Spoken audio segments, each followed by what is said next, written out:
Hello everyone, welcome to Saroj Mishra YouTube channel में। YouTube channel पर आप सभी का बहुत बहुत स्वागत है। ब्रेकिंग न्यूज ये है कि एकलव्य मॉडल रेसिडेंशियल स्कूल जो कि अभी इसकी सेंट्रलाइज्ड रिक्रूटमेंट हो गई है। सेंट्रल गवर्नमेंट, केंद्र सरकार, भारत सरकार के अंडर अभी इसकी रिक्रूटमेंट प्रोसेस आ गई है। ऑल इंडिया लेवल पर वैकेंसीज आ गई हैं। सभी स्टेट से, सभी यूनियन टेरिटरी से कैंडिडेट, ऑल स्टेट, जितने भी स्टेट हैं सबसे अप्लाई कर सकते हैं। इसमें कोई रेस्ट्रिक्शन नहीं है और सभी यूनियन टेरिटरी से भी अप्लाई कर सकते हैं। एलिजिबिलिटी क्राइटेरिया वगैरह चेक करनी है। तो टीचिंग पोस्ट के लिए मैंने एक वीडियो अलग से बना दिया। नॉन टीचिंग पोस्ट जिनके पास 10वीं पास सर्टिफिकेट है, 10th पास है, 12th पास है, ग्रेजुएट है, पोस्ट ग्रेजुएट है, जिनके पास बीएड सीटेट नहीं है, फिलहाल आप ये वीडियो देखें। बीएड के बिना, सीटेट के बिना जो पोस्ट है उसमें भी अप्लाई कर सकते हैं। रेसिडेंशियल स्कूल है, आपको फ्री रेसिडेंस मिलेगा। जहां पर भी आपको पोस्टिंग मिलेगी फ्री रेसिडेंस मिलता है स्टाफ मेंबर को। विद फैमिली आप रह सकते हैं। और जो मील्स की फैसिलिटी है, टी कॉफी, वो फ्री रहेगा स्टाफ मेंबर के लिए। अच्छा, ईएमआरएस में जो है ना एक स्पेशल अलाउंस भी मिल रहा है जो कि केंद्रीय विद्यालय में या फिर नवोदय विद्यालय के स्टाफ मेंबर को नहीं मिल रहा है। तो क्योंकि ईएमआरएस की भर्ती पहली बार सेंट्रलाइज्ड हो गई है एक बार, और ये दूसरा फेज है। तो पहले फेज में 10,000 के 10,900 800 के अराउंड वैकेंसीज फिल की गई हैं। अभी सेकेंड फेज में 7,000, टोटल 7,200 समथिंग वैकेंसीज आई हैं, जिसमें कि नॉन टीचिंग के लिए 1,700, 1,700 या 1,800 के बीच में वैकेंसीज हैं।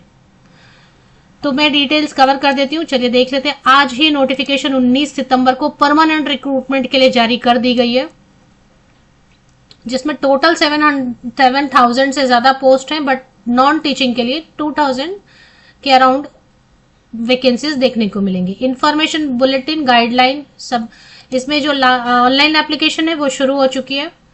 और national education society for tribal students, तो ये NESTS, इसी की ऑफिशियल वेबसाइट पर अपडेट आती है। अभी वेबसाइट बिल्कुल काम नहीं कर रहा है क्योंकि सर्वर क्रैश हो रहा है। सब चाहते हैं कि खुद से चेक करें, वेरीफाई करें सच में बात सही है या नहीं है।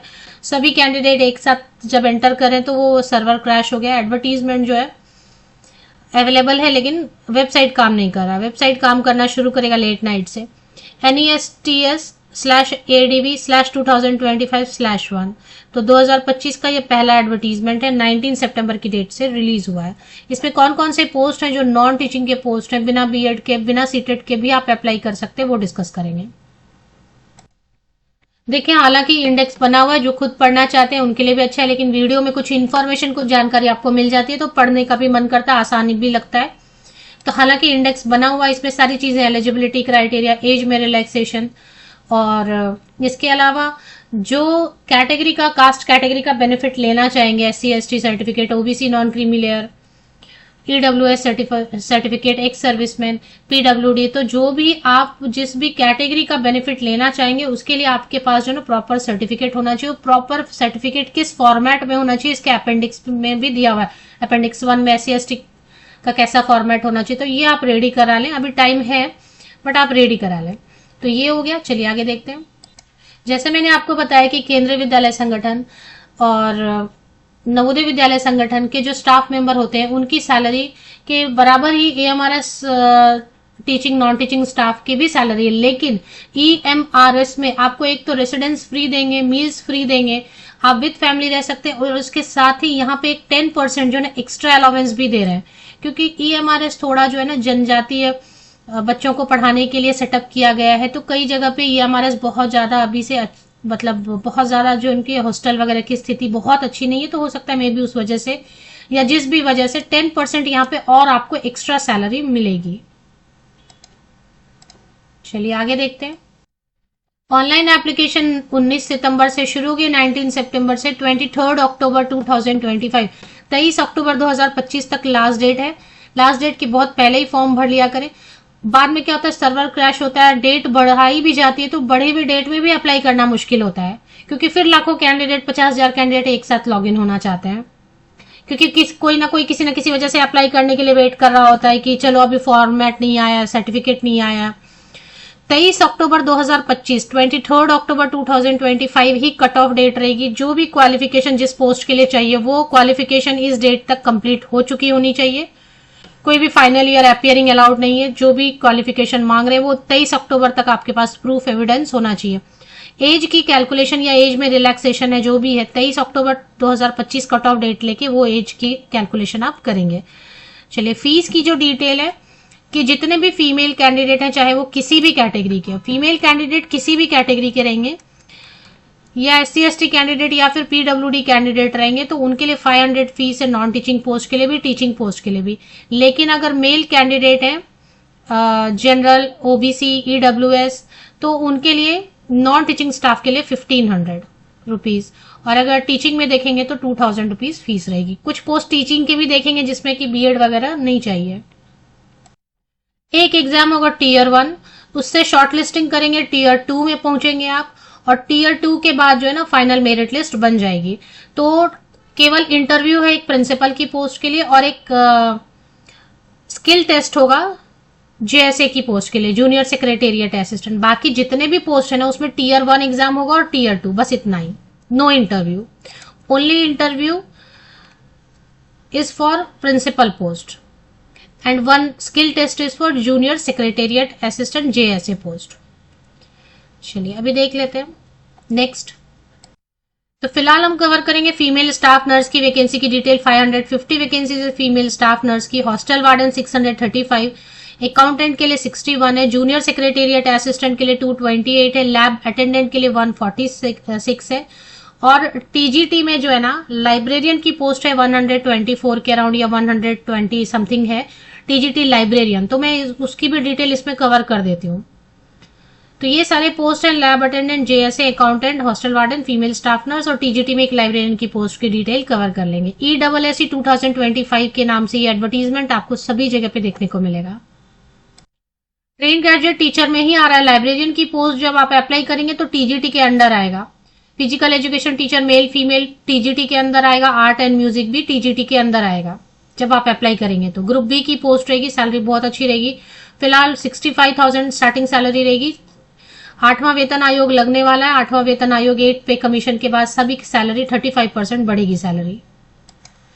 नॉन टीचिंग में hostel warden 346, hostel warden female candidate के लिए 289, हॉस्टल वार्डन मेल कैंडिडेट के लिए 346, unreserve, EWS, OBC, non creamy layer, SC/ST, PWD सबके लिए सीट्स जो है रिजर्व है। हॉस्टल वार्डन मेल के लिए 346, हॉस्टल वार्डन फीमेल के लिए 289, फीमेल स्टाफ नर्स 550, 550, अकाउंटेंट के लिए 61। कैटेगरी वाइज आप यहाँ पे देख सकते हैं। ये इसलिए मैं फिर से दिखा रही हूँ क्योंकि कैटेगरी वाइज आप चेक करेंगे। आप रिजर्वेशन में का बेनिफिट लेना चाहते हैं, SC/ST, OBC, non creamy layer, EWS, PWD, तो वो सीट्स आप, एक सर्विसमैन के लिए भी सीट्स हैं, लैब अटेंडेंट के लिए और जूनियर सेक्रेटेरिएट असिस्टेंट के लिए। अभी क्वालिफिकेशन देखेंगे और एज क्राइटेरिया देखेंगे, और उसके बाद एग्जाम पैटर्न, फीस तो मैंने आपको बता दिया। तो पहले क्वालिफिकेशन और एज देख लेते हैं।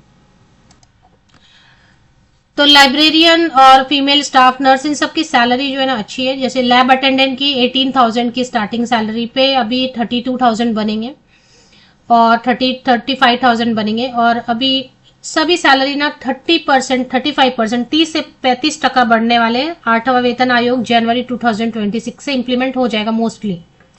JSA के लिए 19,900 की बेसिक पे है, लेवल 2 अभी, तो इसकी भी सैलरी वैसे 37,000 के अराउंड बनेगी। अकाउंटेंट की 35,400 है, तो इसकी सैलरी 55,000 के अराउंड बनेगी, एंड मेल फीमेल।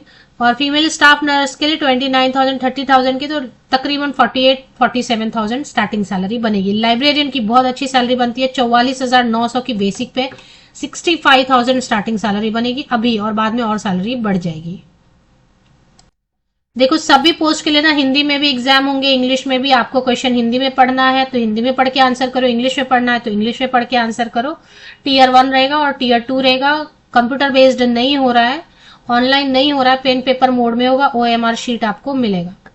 इंटरव्यू नहीं है, सिर्फ एक स्किल टेस्ट होगा JSA पोस्ट के लिए, जूनियर सेक्रेटेरिएट के लिए। बाकी एक Tier 1 रहेगा शॉर्टलिस्टिंग के लिए, जिसे आप बोलते हैं ना प्रीलिम्स रहता है और मेंस रहता है, तो वैसे आप समझ लो प्रीलिम्स रहेगा और एक मेंस रहेगा। प्रीलिम्स से शॉर्टलिस्ट करेंगे, मेंस में लेके आएंगे, और मेंस से फिर फाइनल मेरिट लिस्ट बन जाएगा। एक केवल JSA के लिए वो एक स्किल टेस्ट रखेंगे, वो मे बी क्वालिफाइंग हो सकता है, वो चेक कर लेते हैं।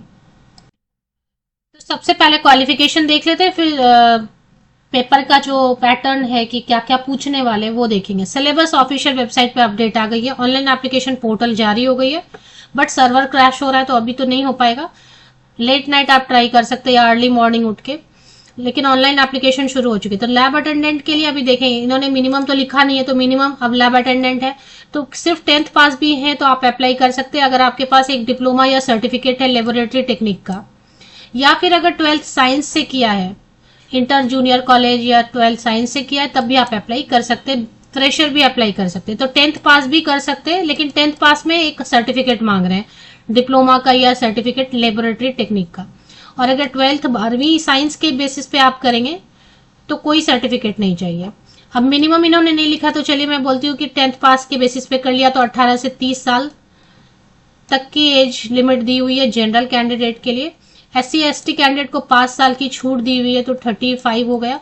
OBC non creamy layer candidate को 3 साल की छूट दी है तो 33 ईयर्स हो गया, और 18 से 33। और PWD कैंडिडेट को मिनिमम 10 साल की, तो 18 से 40 साल तक के PWD कैंडिडेट अप्लाई कर सकते हैं।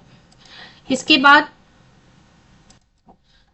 नेक्स्ट जो पोस्ट है जो बहुत इसकी वेटेज बहुत ज्यादा कैंडिडेट इसको अप्लाई करते हैं, जूनियर सेक्रेटेरिएट असिस्टेंट या JSE। इसके लिए भी मिनिमम तो नहीं लिखा है, तो चलो इंटर पास करते करते कितना 20 साल या जो भी मिनिमम इंटर कब तक हो जाता है, तो 20 से 30 साल समझ लें जनरल कैंडिडेट अनरिजर्व कैटेगरी। अगर आप SC/ST कैंडिडेट तो 20 से 35 साल SC/ST कैंडिडेट को, SC/ST।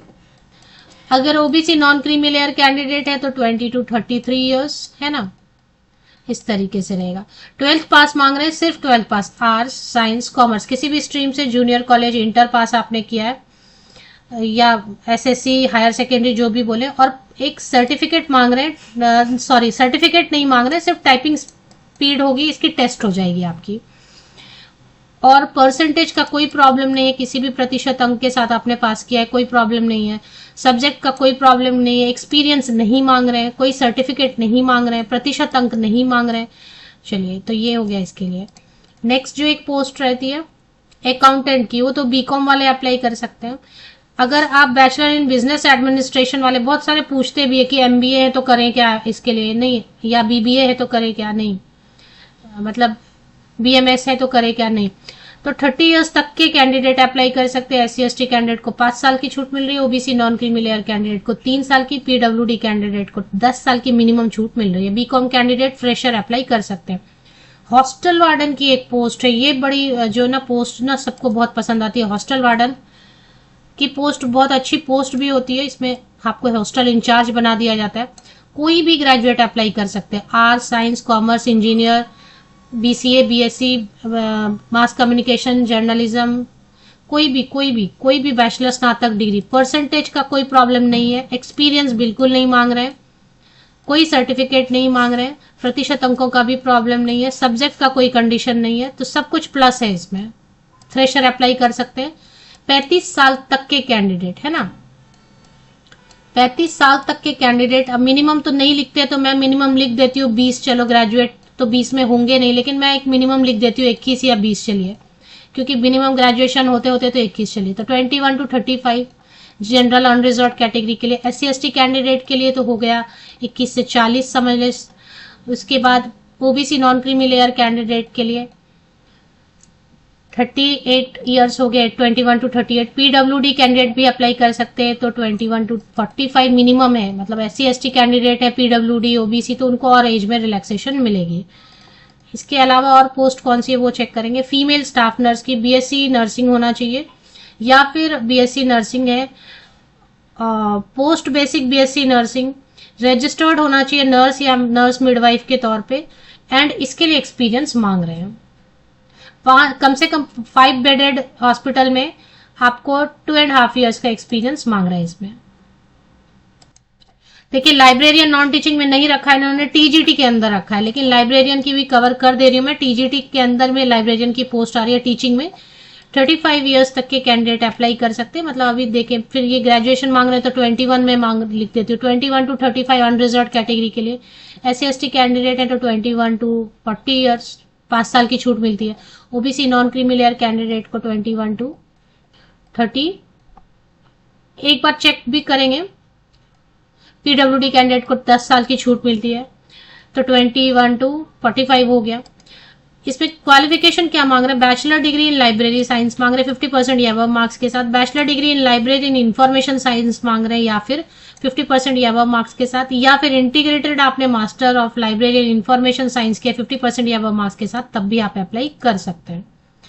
तो ये हो गया। अभी इसके सिलेक्शन क्राइटेरिया कैसी है वो चेक करते हैं। सबसे पहले लैब अटेंडेंट का चेक करेंगे, क्योंकि 10th पास या 12th पास इसमें अप्लाई कर सकते हैं।